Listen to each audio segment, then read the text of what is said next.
Hello बच्चों, गणित की कक्षा में आपका स्वागत है। बच्चों, तुम पूर्ण संख्याओं के बारे में तो अच्छे से जान ही चुके हो और पूर्ण संख्या की संख्या रेखा पर भी पूर्ण संख्याओं को प्रदर्शित कर लेते हो। साथ ही पूर्ण संख्याओं का जोड़ घटाना भी संख्या रेखा पर कर लेते हो। इसके अलावा जो जोड़ घटाने की संक्रिया के प्रगुण हैं वो भी पूर्ण संख्याओं के लिए सत्य हैं या नहीं, ये भी तुम जान चुके हो। आज हम सीखेंगे कि पूर्ण संख्याओं की संख्या रेखा पर पूर्ण संख्याओं का गुणा भाग कैसे करें और गुणा भाग संक्रिया के जो प्रगुण हैं क्या वो पूर्ण संख्याओं के लिए सत्य हैं। तो चलो बच्चों, सबसे पहले हम पूर्ण संख्याओं के गुणा संक्रिया को सीखेंगे कि नंबर लाइन पर हम उसे कैसे करें। तो चलो सीखते हैं।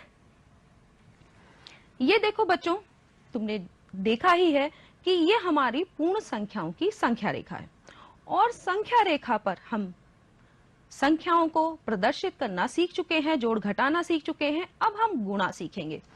तो अगर मान लो कि हमें 2 को 4 से मल्टीप्लाई करना है, यानी गुणा करना है 2 को 4 से, तो हम क्या करेंगे? तो हम चूंकि हमको 2 को 4 से मल्टीप्लाई करना है, गुणा करना है, तो हम 2 नंबर लाइन पर जंप करेंगे। जंप करना तो तुम जानते हो, तो 2 जंप करेंगे, फिर 2 जंप करेंगे। कितनी बार? चूंकि हमें 4 टाइम्स मल्टीप्लाई करना है 2 को, तो हम क्या करेंगे? 4 टाइम्स जंप करेंगे 2 2। तो करो जंप। ये देखो, 1 टाइम जंप, 2 टाइम, 3 टाइम्स और 4 टाइम्स। 4 टाइम्स जंप करके हम कहां पर आ गए? 8 पर आ गए। तो यही हमारा 2 और 4 का गुणनफल है। तो आसानी से तुमने देख लिया कि पहले हमने फर्स्ट टाइम जंप की, हम 2 पे आए, सेकेंड टाइम जंप में हम 4 पे आए और थर्ड टाइम जंप में हम 6 पे आए और 4 टाइम्स जंप में हम 8 पे आ गए। तो ये हमारा गुणनफल आ गया। अब अगर इसी तरीके से हमें 4 को 2 से मल्टीप्लाई करना हो तो क्या करें? तो अब की बार हम 4 जंप करेंगे। कितनी बार जंप करेंगे? 2 टाइम्स। तो चलो करके देखते हैं। एक बार जंप में हम 4 पे आ जाएंगे और जब सेकेंड टाइम जंप करेंगे तो देखो 1 2 3 4, एक बार और 4 चलेंगे तो कितने पे आ जाएंगे? 8 पर। तो बच्चों, तुम देख रहे हो कि अगर हमने 2 को 4 से मल्टीप्लाई किया या 4 को 2 से मल्टीप्लाई किया, दोनों ही कंडीशन में हमारा जो गुणनफल आ रहा है वो 8 ही आ रहा है। लेकिन जब हमने नंबर लाइन पर उसे प्रदर्शित किया तो तरीका हमारा अलग अलग था। तो ये चीज को तुम ध्यान में रखना। जब नंबर लाइन पर पूर्ण संख्याओं की गुणा को प्रदर्शित करोगे तो ये चीज तुम्हें ध्यान रखनी होगी। यहां पर देख रहे हो कि इसमें एरो बने हुए हैं और 0 से हम 8 तक पहुंचे हैं 2 और 4 को मल्टीप्लाई करके। तो इसमें यहां पर देखो कि पहली बार में हमने 2 जंप किया है, फिर 4, फिर 6 पे आए, फिर 8 पे आए। तो ये एरो क्या प्रदर्शित कर रहे हैं? हमारे डायरेक्शन को प्रदर्शित कर रहे हैं कि हम किस तरफ जा रहे हैं। तो ये चीज तुम्हें प्रदर्शित करनी है, ठीक है? तो यहां पर तुमने स्लाइड में देख लिया कि हमने किस तरीके से 2 और 4 को मल्टीप्लाई किया और हमारा 8 आ गया है। तो बच्चों, यहां तुम जान गए होंगे। अब हम पूर्ण संख्याओं में भाग की संक्रिया को नंबर लाइन पर प्रदर्शित करेंगे। तो यहां पर देखो, ये हमारी नंबर लाइन है और अब हम क्या कर रहे हैं कि अगर हमें 12 को 2 से भाग देना है तब क्या करें? तो यहां पर अच्छे से देखो कि 12 के लिए हम किस तरफ चलेंगे? 0 के राइट साइड चलेंगे। 1 2 3 4 5 6 7 8 9 10 11 12 आ गए हम। ये आसान है। अब हम चूंकि 2 से हमें इसे विभाजित करना है 12 को, तो हम 2 2 तब तक घटाते रहेंगे जब तक कि हम 0 पे ना आ जाए। तो चलो घटाते हैं। देखो, एक बार हमने 2 घटाया और हम 10 पर आ गए। दोबारा 2 घटाया तो हम किस पे आए हैं? 8 पर। तीसरी बार में हम 6 पर आए। चौथी बार में हम 4 पे आए हैं। पांचवी बार में हम 2 पर और छठी बार में हम 0 पे आ गए। तो हमने कितनी बार 2 2 घटाया है? तो हमने देख रहे हो कि हम ने 6 बार 2 घटाया है, तो हमारा भागफल क्या हो गया? हमारा भागफल हो गया 6। यहां पर तुम देख सकते हो कि पहले हम 12 पे आए हैं, कैसे चल के कि हमने राइट साइड हम चले हैं 0 से और हम 12 पे आ गए। फिर हम 2 घटा रहे हैं। घटाने के लिए हम क्या करेंगे कि हम किस तरफ चलेंगे? नंबर लाइन पर बाईं ओर चलेंगे और देख रहे हो कि हमने 1 2 3 4 5 6 टाइम्स हमने सबट्रैक्ट किया है 2 और हम आ गए हैं वापस 0 पर। तो हमारा जो भागफल है तो वो क्या हो गया? 6। तो इस तरीके से तुम नंबर लाइन पर पूर्ण संख्याओं में गुणा संक्रिया और भाग संक्रिया को प्रदर्शित कर सकते हो। अब हम सीखेंगे कि गुणा और भाग संक्रिया के प्रगुण क्या पूर्ण संख्याओं के लिए सत्य हैं, लागू होते हैं या नहीं। तो चलो बच्चों सीखते हैं। यहां पर देख रहे हो कि पूर्ण संख्याओं में गुणा की संक्रिया के कुछ प्रगुण दिए हुए हैं। पहले हम इन्हें समझते हैं और फिर कुछ पूर्ण संख्याएं लेके उसकी जांच भी करेंगे। तो ये है गुणा का समवरक प्रगुण। पहला, तो अगर कोई हम 2 पूर्ण संख्याएं ले लें a और b और उनका गुणनफल करें यानी उन्हें गुणा करें, तो जो गुणनफल आएगा c वो भी एक पूर्ण संख्या ही होनी चाहिए। दूसरा, गुणा का क्रम विनिमय प्रगुण। तो गुणा का क्रम विनिमय प्रगुण कहता है कि अगर हम 2 पूर्ण संख्याएं a और b लें और उनको क्या करें? क्रम बदल बदल के गुणा करें। a को b से करें या b को a से करें तो क्रम का कोई प्रभाव नहीं पड़ता, गुणनफल हमारा समान ही आएगा। तीसरा, शून्य का गुणन प्रगुण। यदि कोई हम पूर्ण संख्या ले लें a, उसकी जगह तुम कुछ भी ले सकते हो और उसको हम शून्य से गुणा करें तो जो हमारा गुणनफल आएगा वो क्या आएगा? शून्य ही होगा।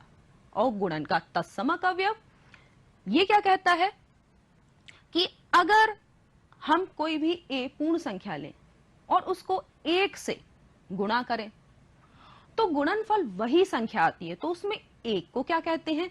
1 को कहते हैं गुणा का तत्समक अवयव या गुणात्मक तत्समक। तो चलो बच्चों, इनको हम कुछ पूर्ण संख्याएं लेते हैं और चेक करते हैं कि ये प्रगुण पूर्ण संख्याओं के लिए सत्य हैं या नहीं। सबसे पहले हम समवरक प्रगुण को चेक करेंगे। तो समवरक प्रगुण के लिए कोई भी 2 हम पूर्ण संख्याएं ले लेते हैं और क्या करेंगे? उनको गुणा करेंगे। तो गुणा का चिन्ह लगा दिया। अब क्या आएगा? चलो इसको देखते हैं। तो 4 को तुम 3 से मल्टीप्लाई करोगे, तुम आसानी से कर सकते हो ये। और क्या आ रहा है? हमारा रिजल्ट 12 यानी 12। और इसी तरीके से अगर कुछ और भी ले लेते हैं पूर्ण संख्याएं, जैसे 2 लिया और 5 और इनको क्या किया? मल्टीप्लाई। और अब देखो क्या आएगा तुम्हारा रिजल्ट? तो रिजल्ट तुम्हारा आएगा 10। तो तुम यहां पर 10 लिख सकते हो। और देख रहे हो बच्चों कि हमने गुणा की है 2 पूर्ण संख्याओं की, तो गुणनफल भी हमारा एक पूर्ण संख्या ही आ रहा है। तो समवरक प्रगुण जो है वो गुणा की संक्रिया के लिए पूर्ण संख्याओं में सत्य है। तुमने निकाल लिया। अब दूसरा देखते हैं क्रम विनिमय प्रगुण। तो क्रम विनिमय प्रगुण क्या कहता है? अभी तुमने 2 पूर्ण संख्याओं की गुणा की है और गुणनफल निकाला है। अब अगर हम इनका क्रम बदल दें यानी 4 की जगह 3 कर दें, 3 की जगह 4 कर दें, ऐसे यहां पर भी 2 की जगह 5 और 5 की जगह 2 यानी क्रम हम इनका बदल रहे हैं, तब देखते हैं कि गुणनफल क्या आता है। तो हम 4 और 3 वही संख्याएं लेंगे, लेकिन अब की बार क्या करेंगे? क्रम बदल देंगे और फिर मल्टीप्लाई करेंगे। यहां पर भी क्या करेंगे? क्रम बदलेंगे। पहले क्या लिखेंगे? 5 और बाद में 2, मल्टीप्लिकेशन का साइन लगाएंगे। अब हम देखते हैं कि रिजल्ट हमारा क्या आता है, गुणनफल हमारा क्या होगा। तो 3 को 4 से मल्टीप्लाई करोगे भी तब भी तुम्हारा क्या आएगा? 12 ही आएगा। तो हम यहां पर 12 रख देंगे और 5 को 2 से मल्टीप्लाई करने पर 10 आता है, ये भी तुम जानते हो। तो यहां देख रहे हो कि हमने क्रम बदला है पूर्ण संख्याओं का और तब गुणा की है, और रिजल्ट हमारा दोनों ही कंडीशन में यानी गुणनफल दोनों ही कंडीशन में सेम आ रहा है। इसका मतलब है कि जब हम दो पूर्ण संख्याओं की गुणा करते हैं तो गुणनफल पर क्रम का कोई प्रभाव नहीं पड़ता। यही कहलाता है पूर्ण संख्याओं में गुणा का क्रम विनिमय प्रगुण। तो अब हम इस क्रम विनिमय प्रगुण को अच्छे से जान गए हैं कि क्रम का हमारे गुणनफल पर कोई प्रभाव नहीं पड़ रहा। तो ये क्या है? गुणा का क्रम विनिमय प्रगुण। तो क्रम विनिमय प्रगुण को तुम समझ गए हो, संवरक प्रगुण को भी समझ गए हो। अब हम अगला देखते हैं शून्य का गुणन प्रगुण। तो शून्य के गुणन प्रगुण के लिए सब हटा देते हैं और यहां पर क्या करते हैं, अगर हम इनमें से ही कोई पूर्ण संख्या लें और एक पूर्ण संख्या यहां से हटा दें और उसकी जगह क्या रख दें? 0। तो अब क्या होगा? 0 को हम किसी भी नंबर से मल्टीप्लाई करेंगे, कोई भी पूर्ण संख्या ले लें, तो रिजल्ट हमारा क्या आएगा? तुम जानते हो कि रिजल्ट हमारा आएगा 0। तो यहां पर तुमने जो शून्य का गुणन प्रगुण पढ़ा था कि कोई भी ए संख्या ले लें, अगर कोई पूर्ण संख्या और उसको 0 से मल्टीप्लाई करें तो रिजल्ट क्या आता है? 0। तो यहां हमने पूर्ण संख्याएं लेकर उसे चेक कर लिया। तो अब अगर हम क्या करेंगे? गुणन का तत्समक अवयव। तो यहां क्या करेंगे? 0 की जगह पे हम क्या रख देंगे? 1 और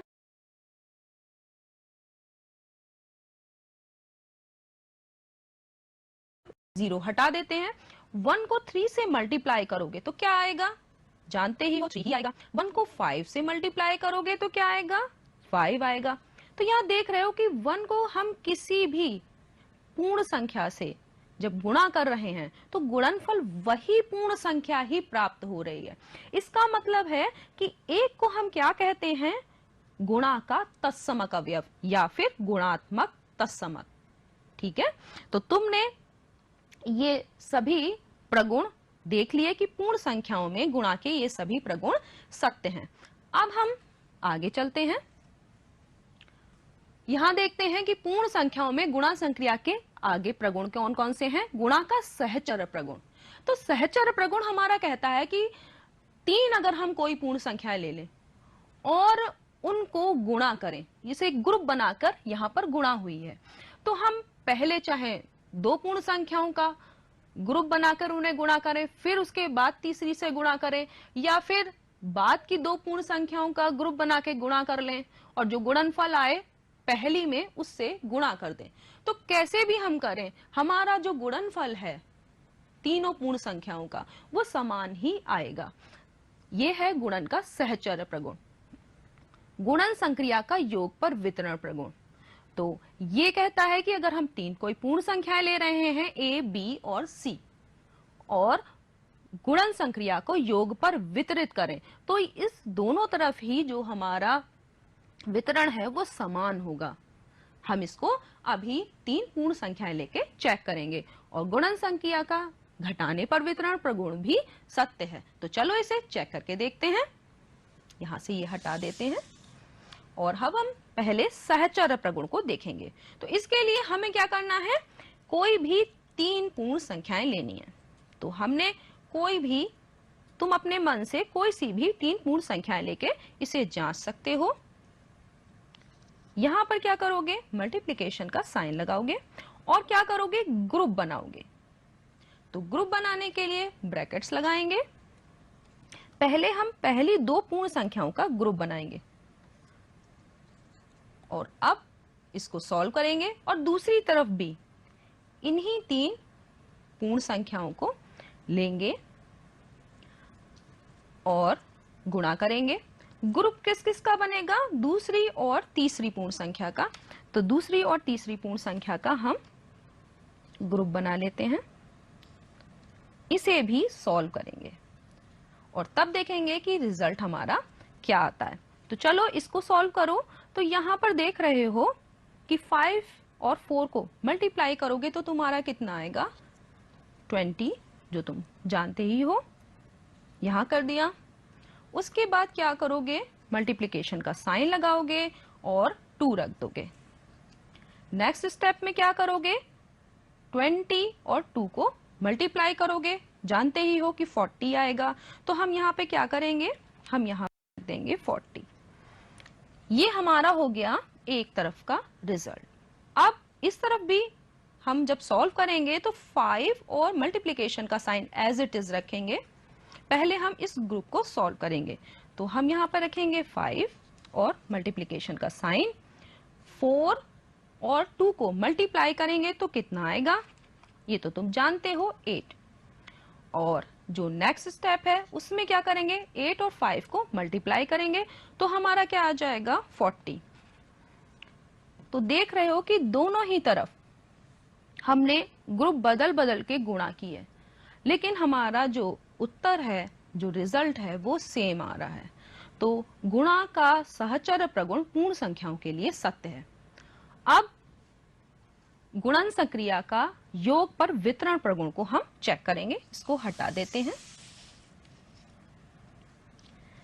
ये भी हटा दो। यही हम संख्याएं ले रहे हैं। अब देखो कि गुणा का योग संक्रिया पर वितरण प्रगुण, तो यहां पर जो गुणा का निशान है हम इसकी जगह क्या रखेंगे, योग का। और इसको हम इस तरीके से भी लिख सकते हैं कि 5 को 4 से मल्टीप्लाई करें। 5 को मल्टीप्लाई करेंगे किससे, 4 से, प्लस का साइन लगाएं। और अब 5 को किससे मल्टीप्लाई करेंगे, 2 से। तो यहां पर क्या रखेंगे, 5 मल्टीप्लिकेशन का साइन और क्या रखेंगे, 2। और दोनों को हम सॉल्व करके देखेंगे। इधर भी इक्वल का साइन लगा दो, इधर भी। पहले हम इसको सॉल्व करते हैं। तो जब ब्रैकेट लगा हुआ है तो पहले तुम इसको सॉल्व करोगे और 5 और मल्टीप्लिकेशन के साइन को एज इट इज रखोगे। तो यहां पर तुमने रखा 5 और मल्टीप्लिकेशन का साइन, और 4 और 2 को जब हम ऐड करेंगे तो कितना आ जाएगा, 6, और इक्वल का साइन लगाओ। और इन दोनों को जब मल्टीप्लाई करोगे 5 को और 6 को तो आएगा 30। तो तुम यहां पर 30 लिख दोगे। हो गया। अब इस तरफ भी आसानी से तुम सॉल्व कर सकते हो। यहां देखो क्या है, पहले गुणा की संक्रिया को करते हैं, फिर जोड़ की। तो यहां पर क्या होगा, 5 और 4 को हम मल्टीप्लाई करेंगे तो हमारा कितना आ जाएगा, 20। तो यहां पर तुम रख दोगे 20, फिर एडिशन का साइन लगाओगे और 5 को 2 से जब मल्टीप्लाई करेंगे तो हमारा कितना आ जाएगा, 10। हो गया। अब उसके बाद नेक्स्ट स्टेप करो, तो क्या करोगे, 20 और 10 को जब ऐड करोगे तो 30 आ जाएगा ना। तो यहां पर हम रख देंगे 30। दोनों तरफ ही हमारा जो उत्तर है, जो रिजल्ट है सॉल्व करने के बाद आया है, वो समान है। इसका मतलब है कि जो हमारा ये वितरण प्रगुण है, योग के लिए, गुणा का योग के लिए वितरण प्रगुण पूर्ण संख्याओं पर सत्य है। ठीक है, तो वितरण प्रगुण को तुम समझ गए कि योग संक्रिया के लिए भी हमने देख लिया। अब अगर इसी को घटाने की संक्रिया के लिए देखें तब क्या करेंगे, तो बच्चों यही एग्जाम्पल ले सकते हैं। क्योंकि हमने अभी योग की संक्रिया के लिए गुणा का वितरण प्रगुण देखा था, अब हम घटाने की संक्रिया के लिए करेंगे। तो जो यहाँ पर एडिशन का साइन है हम क्या कर देंगे, यहाँ पर सब्ट्रैक्शन का साइन, इस साइन चेंज कर दो। तुम्हारे पास गणित किट है तो तुम इसको आसानी से चेंज कर सकते हो। यही तुम्हें गणित किट बनाने से फायदा मिलेगा। तुम कितने भी प्रश्न हल कर सकते हो, बना सकते हो। यहां पर भी हम साइन को चेंज करेंगे और क्या कर देंगे, सब्ट्रैक्शन का साइन, इसको हम हटा देते हैं, ये चेंज हो जाएगा। देखा कितनी आसानी से तुमने प्रश्न को बदल दिया। अब देखो यहां पर 5, यहां पे भी चेंज होगा, सब इसको चेंज कर देते हैं। 5 को और मल्टीप्लिकेशन के साइन को एज इट इज रखोगे क्योंकि हमें पहले ब्रैकेट को सॉल्व करना है। अब यहां पर देख रहे हो कि 4 में से 2 सब्ट्रैक्ट करोगे तो 2 आएगा, तो तुम यहां पर 2 रख दोगे। देख रहे हो कि चेंज हो रहा है। और यहां पर क्या करोगे, 5 को 2 से जब हम मल्टीप्लाई करेंगे तो हमारा 10 आ जाएगा। इस तरफ भी देखो हमारी वो मल्टीप्लिकेशन एज इट इज रही है, 5 को 4 से मल्टीप्लाई कर रहे हैं 20, 5 को 2 से मल्टीप्लाई कर रहे हैं 10 आ रहा है। जब 20 में से 10 सब्ट्रैक्ट करेंगे, घटाएंगे, तो हमारे पास क्या आएगा 10। तो हम यहां पर रख देंगे 10। देख रहे हो कि जिस प्रकार से गुणा का योग पर वितरण प्रगुण सत्य था, उसी तरीके से पूर्ण संख्याओं के लिए गुणा का घटाने पर वितरण प्रगुण भी सत्य है। तो तुमने इसको कोई भी पूर्ण संख्याएं लेकर चेक कर लिया। बच्चों तुम इसे और भी नई नई संख्याएं बार बार लेकर चेक कर सकते हो। अब हम देखेंगे पूर्ण संख्याओं में भाग की संक्रिया के प्रगुण। तो यहां पर बहुत सारे प्रगुण दिए हैं। संवरक प्रगुण है पहले। संवरक प्रगुण कहता है कि अगर हम दो कोई पूर्ण संख्याएं लें और उनका भाग करें, तो जो भागफल है वो भी एक पूर्ण संख्या आनी चाहिए। तो हम इसको चेक करके देखेंगे कि भाग की संक्रिया संवरक है या नहीं पूर्ण संख्याओं के लिए। तो भाग की संक्रिया संवरक नहीं है। अभी हम इसे जांच के भी देख लेंगे।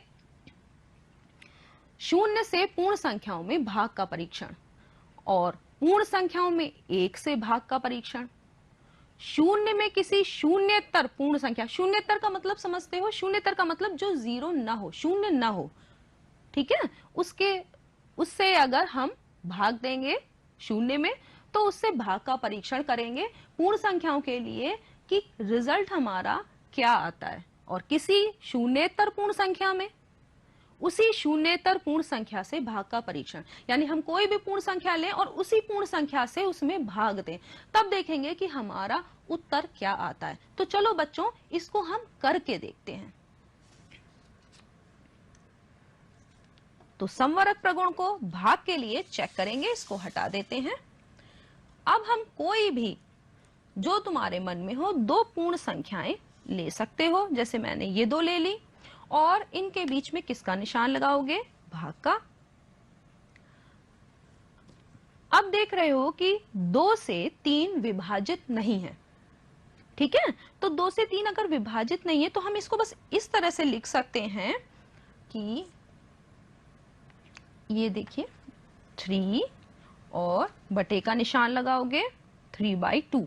इसको इस तरीके से तुम लिख सकते हो और देख रहे हो कि ये एक पूर्ण संख्या नहीं है। तो हर बार जब हम एक पूर्ण संख्या को दूसरी पूर्ण संख्या से विभाजित कर रहे हैं, करेंगे, जब भी करेंगे, तो हर बार हमें एक पूर्ण संख्या प्राप्त नहीं होगी, और जो कि होनी चाहिए। इसलिए जो भाग की संक्रिया है वो पूर्ण संख्याओं में संवरक नहीं है, इस नियम को फॉलो नहीं करती। ये संवरक प्रगुण सत्य नहीं है। अब आगे देखते हैं दूसरा कौन सा प्रगुण है कि शून्य से पूर्ण संख्या में भाग दो। तो कोई भी हम पूर्ण संख्या ले लेते हैं और इसमें किससे भाग देंगे? 0 से। तो बच्चों अभी तुमने जब नंबर लाइन पर भाग की संक्रिया को देखा था, तब हमने क्या किया था कि घटाने की संक्रिया से उसका परीक्षण किया था। तो इसको भी हम इसी तरीके से करेंगे और 5 में से 0 बराबर घटाते जाएंगे और देखेंगे कि क्या कभी रिजल्ट 0 आता है। कि जब हमने भाग की संक्रिया की थी तो हमने जैसे 12 को भाग दिया था 2 से, तो क्या आया था कि 12 को जब हमने 2 से भाग दिया था तो हम लगातार क्या कर रहे थे कि 2 घटाते जा रहे थे जब तक कि 0 ना आ जाए। तो इसमें भी हम क्या करेंगे कि 5 में से 0 सब्ट्रैक्ट करते जाएंगे जब तक कि 0 ना आ जाए। ऐसा करके देखते हैं क्या होता है। देखो 5 में से आप 0 सब्ट्रैक्ट करो, घटाओ, तो तुम्हारा रिजल्ट क्या आएगा? क्या आएगा? 5। उसके बाद अगर फिर से इसमें से 0 सब्ट्रैक्ट करो तो क्या आएगा रिजल्ट? तब भी देख रहे हो कि तुम्हारा क्या आएगा? 5। इस तरीके से हम लगातार करते चले जाएं, कभी भी हमें 0 प्राप्त नहीं होगा। तो बच्चों तुम समझ गए होंगे कि 0 से किसी भी पूर्ण संख्या में भाग परिभाषित नहीं है। अब अगर हम क्या करें कि यदि कोई पूर्ण संख्या ले और उसमें 1 से भाग दे, तो 0 की जगह हम क्या कर देंगे? हम कर देंगे 1। तो क्या आएगा? अगर 5 में हम 1 से भाग दें तो कितनी बार ले जाएंगे? 5 बार ही। तो ये हमारा रिजल्ट क्या आएगा? वही पूर्ण संख्या आएगी। ठीक है, तो ये भी 1 से भाग का परीक्षण में क्या होगा कि अगर किसी भी पूर्ण संख्या को 1 से अगर हम भाग देते हैं तो भागफल वही पूर्ण संख्या आएगी। और अगर 0 में किसी हम पूर्ण संख्या से भाग दें तो हमेशा क्या आएगा, 0 ही आएगा, क्योंकि 5 को 0 टाइम्स मल्टीप्लाई करेंगे 0 ही आएगा। अब अगर हम किसी पूर्ण संख्या में उसी पूर्ण संख्या से भाग दें तो क्या करेंगे, 5 को 5 से ही डिवाइड करेंगे। तो 5 को 5 से जब डिवाइड करोगे तो तुम्हारा रिजल्ट क्या आएगा, एक ही बार तो ले जाओगे, यहाँ पे रिजल्ट आ जाएगा 1। यानी किसी भी पूर्ण संख्या को उसी पूर्ण संख्या से अगर हम भाग दें तो भागफल हमारा क्या आता है, 1 आता है हमेशा। ठीक है, तो तुमने सारे भाग संक्रिया के और गुणन संक्रिया के प्रगुण को सीख लिया है। चलो बच्चों, अब हम पाठ को दोहरा लेते हैं कि हमने क्या सीखा। तो दो पूर्ण संख्याओं का गुणनफल सदैव एक पूर्ण संख्या ही होता है। तो ये पूर्ण संख्याओं में गुणन संक्रिया का क्या है, समवरक प्रगुण। और दो पूर्ण संख्याओं को अगर हम आपस में गुणा करें क्रम बदलकर, तो क्रम बदलने का गुणनफल पर कोई प्रभाव नहीं पड़ता। यह कहलाता है पूर्ण संख्याओं में गुणन संक्रिया का क्रम विनिमय प्रगुण। और अगर किसी भी पूर्ण संख्या को तुम 0 से मल्टीप्लाई करो यानी 0 से गुणा करो तो गुणनफल जो आएगा वो सदैव 0 होगा। तो यह है 0 का गुणन प्रगुण। पूर्ण संख्याओं में अगर हम 1 से गुणा करें तो गुणनफल वही पूर्ण संख्या आती है। तो यह कहलाता है, 1 को हम क्या कहेंगे, 1 को हम कहेंगे गुणा का तत्समक अवयव यानी गुणात्मक तत्समक। और किन्हीं हम 3 पूर्ण संख्याओं का सतत गुणा करें तो उनमें अगर हम क्रम को परिवर्तित भी कर रहे हैं तो गुणनफल जो है वो अपरिवर्तित रहता है। तो पूर्ण संख्याओं में ये क्या है, गुणन संक्रिया का सहचर्य प्रगुण। आगे देखते हैं कि पूर्ण संख्याओं में गुणन संक्रिया जोड़ और घटाने दोनों ही संक्रियाओं पर वितरित होती है। और विभाजन की संक्रिया यानी भाग की संक्रिया, तो भाग की संक्रिया के लिए पूर्ण संख्याओं के लिए वो समवरक नहीं है। यानी अगर किसी पूर्ण संख्या को दूसरी पूर्ण संख्या से भाग दें तो भागफल सदैव पूर्ण संख्या नहीं होती।